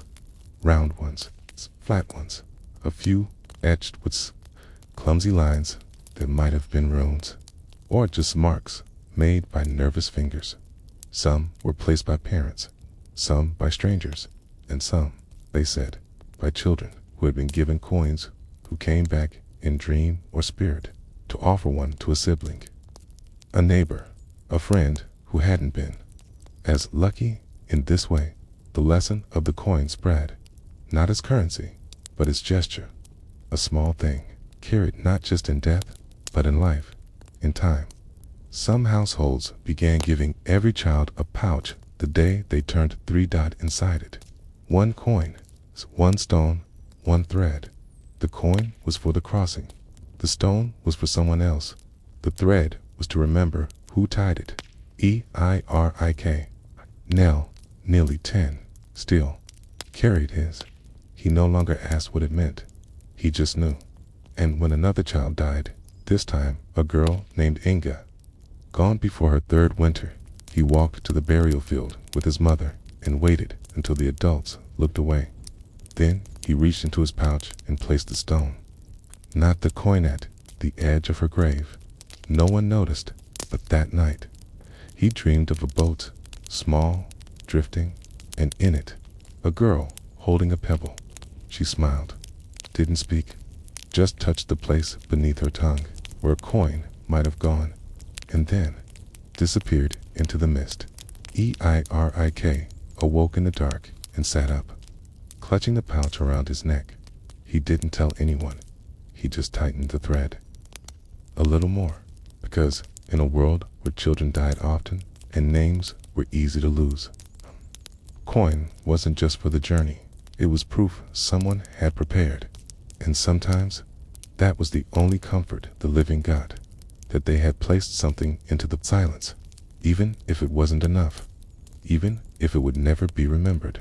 Still, they placed it, because not every child is born into protection, but every child believed, deserved a way home. Asterisk. The first frost came early that year.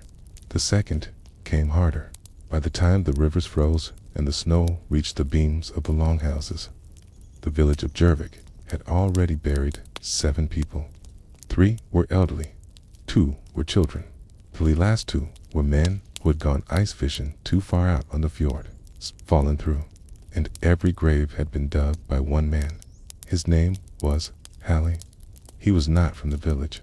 He arrived 4 years prior, quiet, broad-shouldered, wrapped in stitched reindeer hide, leading a goat that died 2 weeks later.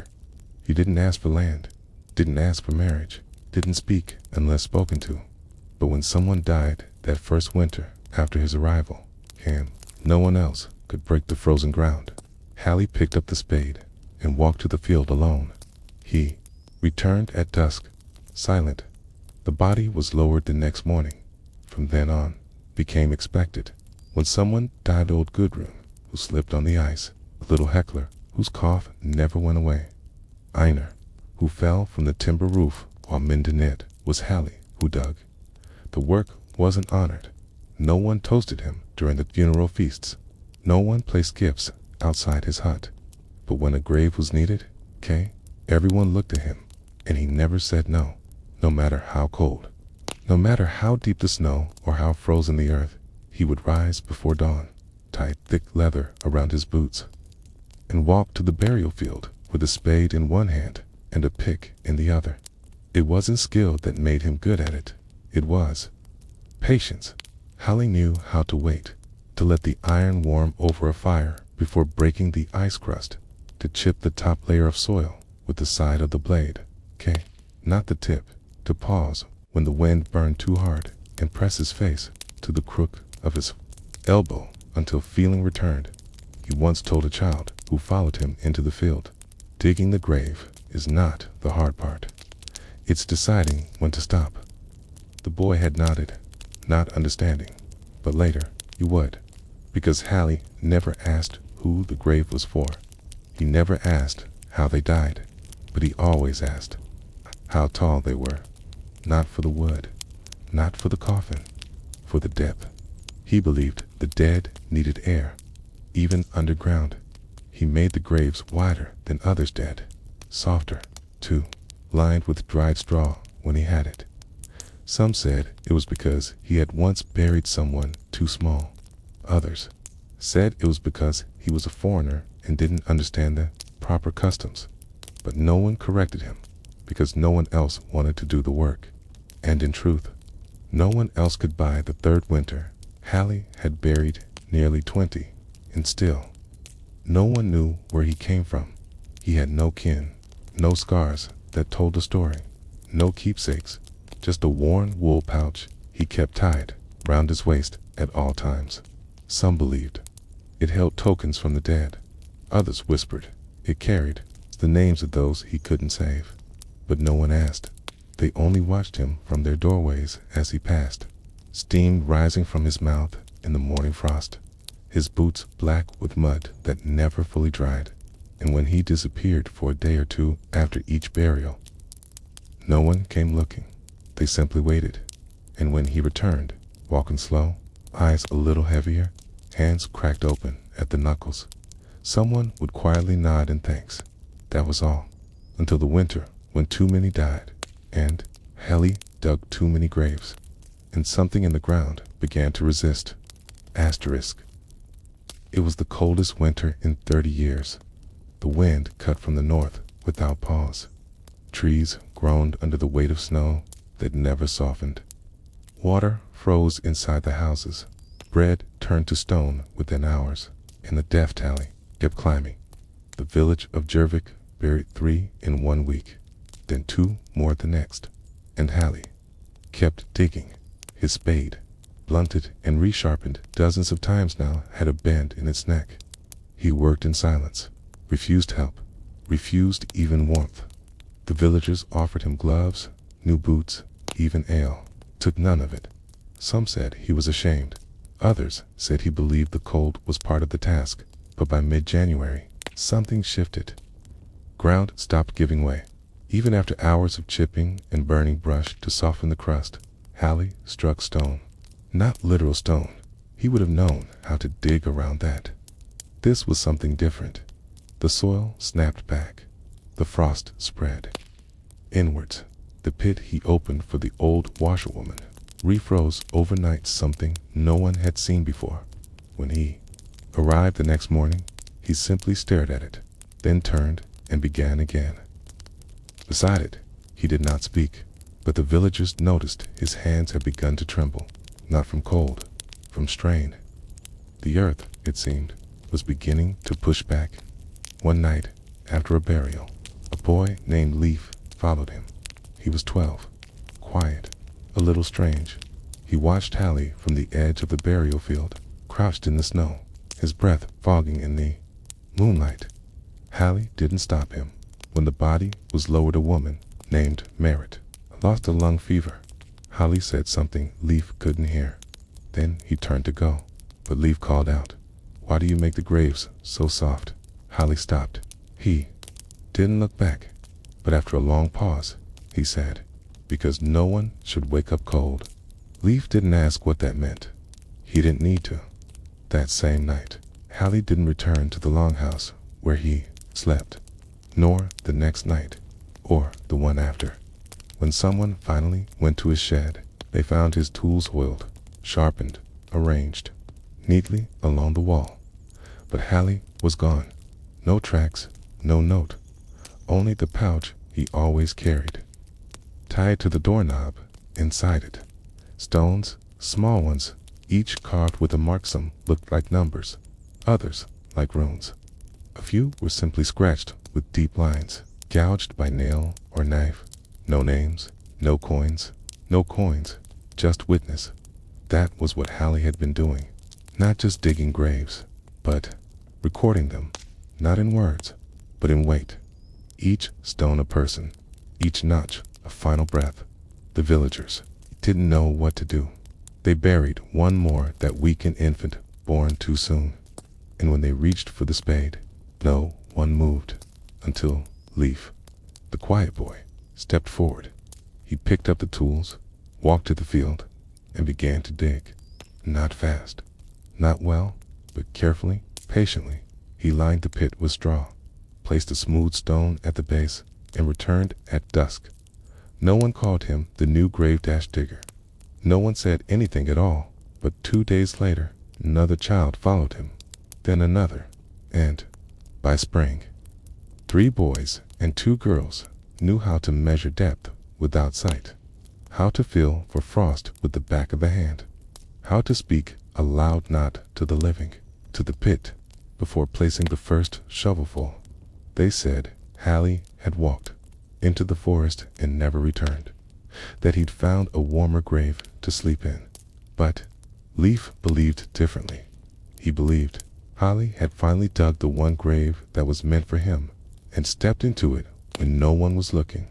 He believed the ground had accepted him, not as a body, but as a promise, because sometimes, in the stillest hours before dawn, Leif thought he heard the scrape of metal on stone, just once, far off, not mournful, just steady, like someone, somewhere, was still digging. It was spring when the men left. The earth was still half frozen, the sheep still thin, and the fjord hadn't yet cleared of ice. But the longboats had been mended, the shields stacked, the oaths made, and the time for waiting had ended. They didn't always know where they were going. Sometimes to raid, sometimes to trade, sometimes to do both, and let the gods decide which would come first. But they always left, and when they did, the women remained behind, tending fields, patching roofs, pulling wet straw from sleeping places, feeding the animals, and waiting, always waiting. This was the season when the village changed. It became quieter, sharper, and full of eyes that watched, even if they didn't speak, because every spring, at least one woman was left behind, pregnant, and not all pregnancies were celebrated. In fact, during times of war, Viking pregnancies were often treated with superstition, especially if the father had just departed. Or worse, the father was not known. They called it old fed. In some parts of the north, dart wolf dash born, not because the child was wild, but because the timing. was dangerous. The belief was that children conceived just before a raid or carried during times of violence might inherit bad luck, that the unborn, absorbed, fear, that war stained the womb as surely as it stained the sword. And so, when Brynja began to show, she said nothing. She had kept quiet through the winter, hidden the nausea, wrapped her cloak tighter. She was not married, but she had shared firewood once with a man named Styginder. Just once. He had been kind. And then he left with the others, his boats slipping through the morning fog with no promises made. Now, Brynja waited, not for his return, but for the whispers, because the village had a way of noticing without asking. No one confronted her, but her tasks were slowly changed. She was told not to cook meat for the feast day, not to touch the well until after sunrise. She was given dried nettles to carry in her pocket for protection, they said, but never explained from what. It was the old fear that war-born children would bring war home, that the gods, seeing a woman swell with life while men bled on foreign shores, would grow jealous or offended, cruel. Some women miscarried during raids and were thanked in silence. Some carried to term, and their children were born with too much hair, or cried too long, or didn't cry at all. And when that happened, they were marked, not with names, but with looks, with pauses in conversation, with stories that began. She was born the year her father died in the south. Brynja had heard the stories. She had once whispered them herself. Now they were being whispered about her, but she did not cry. She worked. She walked to the river each morning. She fed her goats. She listened to the wind. I told no one how hard it was to breathe when she lay down, and each night she wrapped her belly in wool and whispered a promise. You'll not carry their curse. But as the months passed, something strange began to happen. Other women, quietly, gently began to drift toward her. One brought her dried moss for her feet. Another, elderberry wine for sleep. A third left a carved wooden figure outside. Her Dora, small, round shape, with no face, swaddled in painted cloth. It was a vulva child, a protective charm meant to confuse spirits, to draw the gaze of bad luck away from the real baby. None of the women said what they were doing, but Brynja understood. They were preparing, because if the child was born before the men returned, she would face it alone. And if something went wrong, no one would take the blame. Only the woman, only the womb, and the war that no one could see. Growing just beneath her skin, the child came at night, not with warning, not with pain drawn out, over days, just a sudden stillness in the air, a tightening in the back, and then a wave that bent Brynja forward until her knees pressed into the cold, packed earth of her hut's floor. No midwife had been called. She had told no one how close it was. The other women had their own burdens, and some, though kind in gesture, still watched her belly with quiet doubt. Better to do it alone. No one could call it a cursed birth if no one witnessed it. Brynja breathed slowly. She'd laid out a blanket of woven wool, its folded flax strips for binding. A shallow bowl of warm water sat by the hearth, filled earlier without knowing why, and in her hand, tied to her wrist with sheep-cut string, was the carved vulva child. The charm meant to distract fate. The labor was not long. 2 hours, maybe 3. She didn't cry out, didn't wail. We breathed in time with the fire's flicker, and when the child came, did so quietly. No scream, no protest, just a soft, wet cough, and then blinking eyes beneath the thin veil of afterbirth. A girl, small, damp, alive. Brynja stared at her daughter. There was no curse in those eyes, no cope war on her skin, just a child, fragile, whole, but the silence was dangerous. If no one saw the child live, they might assume she died, and if they assumed she died, they might say Brynja had hidden the birth for shame, or worse, that she had taken the child to the woods and left it there as had been done in older, crueler years. The morning came slow, pale. Gray light pooled through the thatch. Brynja wrapped the girl tightly, tucked the charm beside her, and stepped outside with bare feet and a wisp on her lips. She didn't walk to the well. She walked to the burial field. There, among the stone markers and frost-covered mounds, she placed the child on the ground on a patch of thawed soil where sunlight struck early, not to abandon her, to show her, to witness her. And then she waited. People would pass. Someone would see. She sat for an hour before anyone came. An old woman carrying straw, her back bent from a life spent hauling what others could not. She stopped, looked at the child, looked at Brynja, said nothing. But the next day, a basket of dried fish appeared at Brynja's door. The day after, a pot of goat's milk. The curse was not spoken of again, because the curse had not arrived. Only a child, and even the most superstitious among them, could not argue with the plain, calm breath of a newborn who did not cry too much or too little. Still, there was a weight in the air.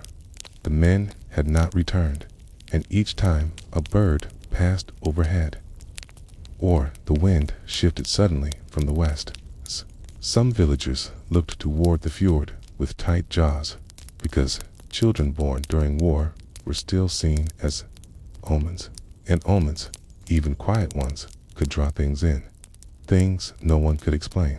Asterisk. They returned in the thaw, their boots caked in dried blood and salt, their long boat dragging behind it the stink of damp fur, bruised fruit, and silence. No horns blew, no cheers rose. The village children watched from behind fences. Women stood, still at doorways, blinking into the gray spring light. Of the 24 men who had left, only 11 came back, and none of them brought coin. Only stories, and grief, and disease. Ketil the younger coughed blood the second night. Rolf limped without speaking. The 3 brothers who'd sailed with their uncle returned as orphans, but among them was Stickgander, still alive, still silent, his face thinner, beard overgrown, but his eyes those. Brynja remembered. He saw her, standing near the animal pen, her daughter in her arms. He said nothing, but he bowed his head, not to her, to the child. Later that day, he approached her home. Brynja stood in the doorway, the girl pressed against her chest. The child had no name yet, in old tradition. Naming came only after the first storm. It was said that if a baby survived its first thunder, it had earned its place. Outside, the air was still. Stickgander spoke softly. I heard. She was born in the quiet. She did not cry. She did not need to. He looked down, then up. I brought this, he said, holding out his hand. In it was a coin, worn, smooth, pierced with a hole for string. I carried it the whole time. Thought I'll bring it back for someone. I don't know who. Brynja took it. It was not an offering of fatherhood. It was a witness, a sign that he knew what might be said, what might be assumed, and what might still follow, because not everyone welcomed war-born children. That night, a dog was found dead outside Brynja's hut. No wounds, just still, its mouth full of black earth. A warning. The next day, 2 women from the village came. They offered bread, and then, gently, asked if the child had a name yet. Brynja said no. One of the women, Marta, who had lost 3 children, offered to bless the girl with herbs to keep the spirits from attaching. The other placed a carved spoon near the hearth, a folk charm too, guard against the restless dead. No one said the word curse, but everyone felt it there so. Brynja made a choice. She walked to the burial field again, held her child in the morning air, and this time she spoke. Her name is Thyra, a simple name, not loud, not noble, but clear, and as the wind turned, a single raven passed overhead.